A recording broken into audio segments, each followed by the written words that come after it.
duş alırken sakın bu iki ameli işleme.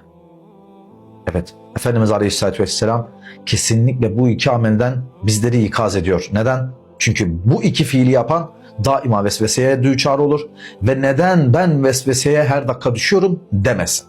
Ve bunun akabi musallat olur. Peki bu iki fiil nedir? Evet, Allah Resulü sallallahu aleyhi ve sellem sizden biri duş alacağı zaman duş alacağı yere idrarını yapmasın ve idrarını yaptığı yerden de abdest almasın buyuruyor. Zira vesveselerin çoğu bundan gerçekleşir. Bakın, vesveselerin çoğu buyuruyor Allah Resulü aleyhissalatü vesselam. Dolayısıyla duşa girerken duş alacağımız zaman kesinlikle idrarımızı yapmıyoruz. Eğer hacetimiz varsa duştan önce gideriyoruz ve duşu aldıktan sonra da duş aldığımız yerde de abdest almıyoruz. Ayrı bir yerde abdest almamız bizler için daha iyi olacaktır.